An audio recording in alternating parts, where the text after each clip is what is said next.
Assalamualaikum warahmatullahi wabarakatuh. Bismillah, alhamdulillah, wassalatu wassalamu ala rasulillah, wa ala alihi, wa sahbihi, wa mawalah.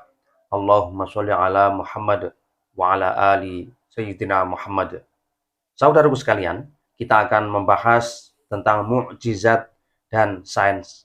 Apakah kira-kira mukjizat ini yang bersifat khariqul 'adah atau sesuatu yang keluar dari kebiasaan hukum alam ada kaitannya dengan ilmu sains yang berbasis empirik, bisa dibuktikan melalui metode tertentu dan bisa dilakukan oleh siapapun. Sebelum membahas antara mukjizat dan sains, terlebih dahulu kita bahas apa pengertian mukjizat.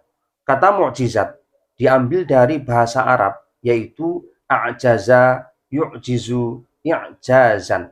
Kata tersebut memiliki arti melemahkan musuh, karena sehebat apapun makhluk Allah, jika dihadapkan dengan mukjizat, maka semuanya pasti akan tumbang dan kalah. Secara otomatis, lawan akan melemah. Nah, kekuatan yang melemahkan tersebut adalah mukjizat. Lalu, jika kita lihat pengertian secara istilah, mukjizat adalah kejadian luar biasa yang keluar dari ketentuan yang seharusnya. Dalam bahasa Arab, biasa kita kenal dengan istilah khawariqul 'adah. Khawarid atau khorid itu yang membedah, yang memecah. Al-'adah berarti pengadatan, sesuatu yang memecah pengadatan, yakni sesuatu yang keluar dari kebiasaan manusia. Dalam kamus KBBI, mukjizat adalah sebuah kejadian atau peristiwa ajaib yang sulit dijangkau oleh akal manusia. Nah, perlu diketahui bahwa mukjizat memiliki beberapa bagian. Yang pertama ada yang namanya mukjizat hissiyah atau kauniyah, yaitu sebuah keajaiban yang bisa dibuktikan dengan panca indera, yakni bisa dilihat, bisa didengar, bisa disentuh, dan dirasakan. Misalnya, keajaiban tongkat Nabi Musa alaihissalam saat membelah lautan, kemudian saat berubah menjadi ular.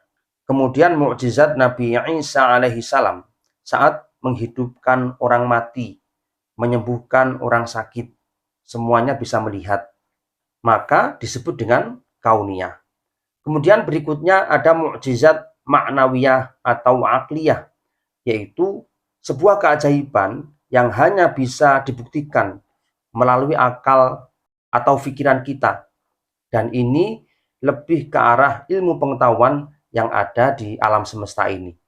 Lalu seperti apa keajaiban-keajaiban itu muncul atau nampak? Perlu diketahui bahwa keajaiban-keajaiban itu bisa muncul karena 4 hal. Yang pertama, dari ruh, yaitu substansial non-materi yang berhubungan dengan jasad kita. Ketika ruh manusia memiliki keyakinan dan kemauan yang kuat, maka akan mampu memunculkan keajaiban-keajaiban dengan kehendaknya.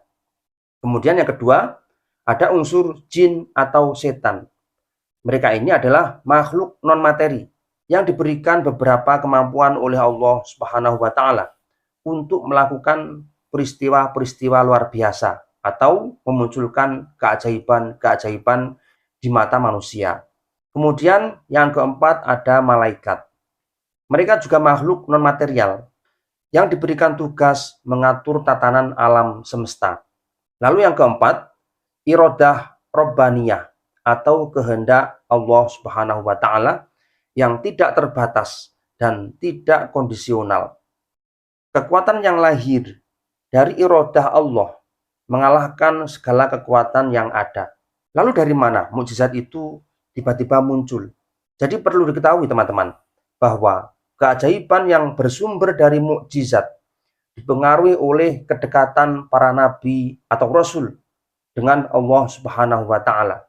Jika kita lihat dari 4 sumber kekuatan ajaib di atas, maka sumber kekuatan ajaib yang dimiliki oleh nabi dan rasul bisa saja bersumber dari 3 unsur sekaligus, yaitu ruh, malaikat, dan irodah robbaniyah. Hanya saja kekuatan ruh dan malaikat bersifat terbatas dan pengaruhnya sangat kondisional. Dengan begitu, mukjizat bisa terjadi setidaknya melalui beberapa cara. Yang pertama, hasil kerja malaikat yang menjadi sebab bagi peristiwa-peristiwa di alam dunia. Sehingga siapapun yang dekat dengan malaikat tersebut bisa membuat peristiwa-peristiwa yang luar biasa atau bisa memunculkan keajaiban-keajaiban. Lalu yang kedua, dipercepatnya waktu kejadian untuk terwujudnya mukjizat karena kondisi yang mendesak sehingga terlihat luar biasa seperti berubahnya tongkat Nabi Musa alaihissalam menjadi ular. Jadi para nabi dan rasul dengan ruh yang suci dan keyakinan yang tidak tercemari dengan keraguan mampu melakukan perbuatan luar biasa serta dengan izin Allah Subhanahu wa taala. Artinya apa? Kekuatan ruh ini ditopang oleh irodah atau kehendak Allah Subhanahu wa taala, tidak berdiri secara mandiri. Sehingga kekuatan ruh para nabi atau rasul terkoneksi baik dengan irodahnya Allah Subhanahu wa taala. Kita bisa ambil contoh sebagaimana yang dijelaskan dalam Al-Qur'anul Karim secara tegas bahwa atas izin Allah Subhanahu wa taala, Nabi Isa alaihissalam bisa menciptakan burung, menghidupkan orang mati, dan menyembuhkan penyakit. Ini dijelaskan dalam Al-Quran Surah Ali Imran ayat 49. Saudaraku sekalian, fenomena keajaiban yang terjadi pada mukjizat apakah bisa diterima oleh sains atau justru berlawanan atau justru ditentang oleh sains. Jadi perlu diketahui teman-teman bahwa sains sebenarnya terpisah dari mukjizat karena ruang lingkup sains adalah sesuatu yang bisa teramati oleh panca indera sehingga semuanya harus terukur. Sedangkan kejadian luar biasa atau mukjizat, proses kejadiannya keluar dari hukum alam yang sedang berlaku. Nah, di sini yang perlu kita ketahui adalah status sains itu sendiri. Kira-kira apa sih pengertian sains dan ruang lingkupnya?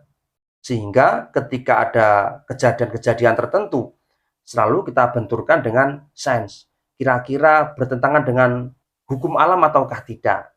Saudaraku sekalian, sains adalah pengetahuan sistemis tentang alam dan dunia fisik. Termasuk di dalamnya adalah botani, kimia, fisika, geologi, dan segala ilmu pengetahuan alam. Secara etimologi, kata sains berasal dari bahasa Latin yang artinya pengetahuan.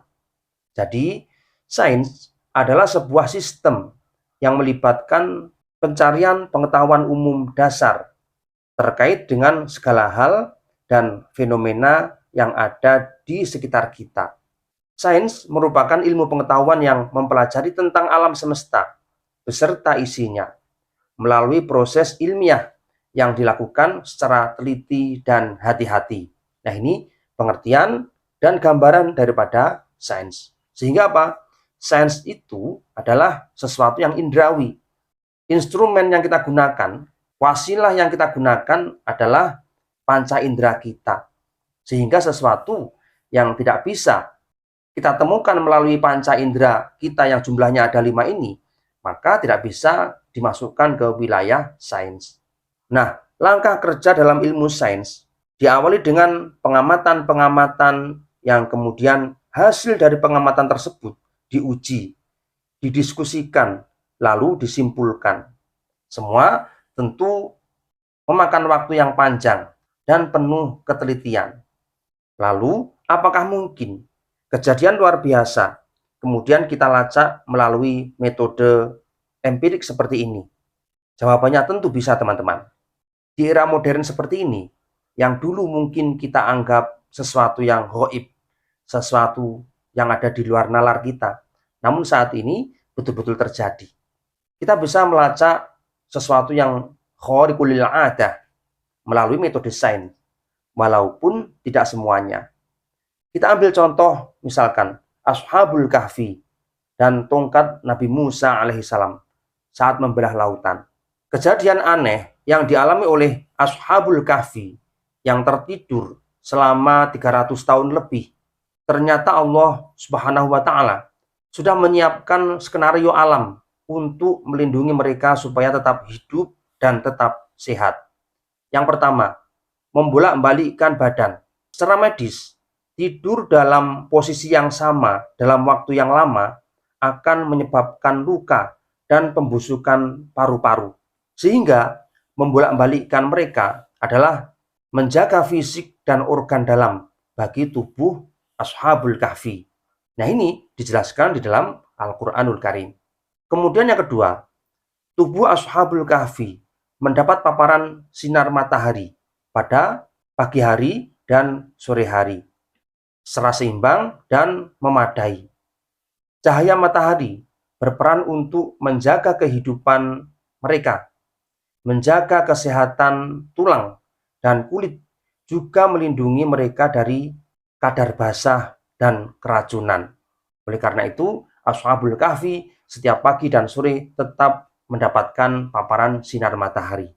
Kemudian yang ketiga, Ashabul Kahfi berada dalam gua dengan ventilasi yang baik yang memungkinkan mereka untuk mendapatkan sirkulasi udara dan cahaya yang cukup. Sehingga apa? Ini bisa membuat mereka bertahan hidup. Kemudian yang keempat, adanya perlindungan eksternal, yaitu berupa rasa takut terhadap mereka. Ketika ada orang yang menemukan mereka, mereka terlihat seperti sebelum tidur. Akan tetapi juga tidak bangun. Artinya apa? Mereka itu seolah-olah tidak tidur, akan tetapi mereka juga tidak terjaga atau tidak sadar. Dan keberadaan anjing yang menjaga Ashabul Kahfi dari luar gua itu berperan sebagai penjaga bagi mereka. Juga skenario Allah untuk menjaga supaya Ashabul Kahfi tetap selamat, tetap hidup, dan tetap sehat. Kemudian Allah Subhanahu wa taala melindungi mata mereka walaupun mereka menutup mata selama 3 abad lebih, namun tetap pupil dan seluruh jaringan yang ada di mata para Ashabul Kahfi tetap aman-aman dan tetap normal seperti biasa. Kemudian berkaitan dengan tongkat Nabi Musa alaihi salam dalam membelah lautan. Para ilmuwan menduga ada 4 kondisi alam yang mempengaruhi kondisi itu. Di antaranya adalah gelombang negatif, angin timur, gelombang pasang surut, dan gelombang Rossby. Gelombang Rossby adalah fenomena alam yang terjadi pada lapisan atmosfer yang dapat memicu berkumpulnya awan hujan dengan skala yang lebih luas. Artinya apa? Tongkat Nabi Musa alaihissalam pada saat dipukulkan ke arah laut dan laut menjadi terbelah, ini juga sudah bisa diilmiahkan, bisa diterima oleh akal sehat. Kemudian bulan terbelah di era Rasulullah Shallallahu Alaihi Wasallam. Berdasarkan penelitian modern yang dilakukan oleh pihak NASA, menjelaskan bahwa bulan bukanlah objek mati. Para ilmuwan mengatakan bahwa di luar angkasa ada istilah patahan bulan. Ini disebabkan karena material kerak bulan yang saling mendorong sehingga terjadi retakan. Itu mengindikasikan bahwa bulan mengalami pengerutan atau penyusutan. Saudaraku sekalian, banyak ilmuwan yang memasang sekat pembatas antara keajaiban atau hal-hal yang gaib dengan sains. Misalnya seorang ilmuwan yang bernama Spinoza, dia menganggap bahwa membahas hal-hal gaib justru membawa kemunduran terhadap keilmuan, khususnya keilmuan sains. Namun sebenarnya ketika teknologi ini semakin lama semakin canggih, maka sangat tidak menutup kemungkinan sesuatu yang gaib sekalipun bisa diilmiahkan secara empirik. Nah, ini terbukti sekarang ini era AI. Seorang robot bisa memberikan ilmu pengetahuan secara detail, bisa mencerna informasi-informasi dari luar secara detail, dan bisa menganalisa sesuatu. Kemudian hasil dari informasi dan analisa tersebut dituangkan ke bentuk suara atau ke bentuk data-data yang lain. Nah, ini yang dulu kita anggap tidak mungkin, kita anggap ajaib, namun saat ini bisa ditemukan dan bisa dibuktikan. Sehingga apa? Tidak menutup kemungkinan sesuatu yang gaib sekalipun, misalnya melacak adanya arsy, melacak adanya surga dan neraka, bisa dideteksi melalui ilmu pengetahuan atau ilmu sains. Dengan begitu, justru ajaran Islam ini bisa diterima di alam semesta ini. Karena apa? Bisa dibuktikan melalui metode apapun. Nah, kira-kira menurut teman-teman seperti apa berkaitan dengan kemajuan zaman seperti ini? Apakah kira-kira sesuatu yang gaib, sesuatu yang ajaib itu bisa diilmiahkan ataukah tidak? Coba nanti silahkan tulis di kolom komentar. Sementara seperti itu, wallahu a'lam bishawab. Assalamualaikum warahmatullahi wabarakatuh.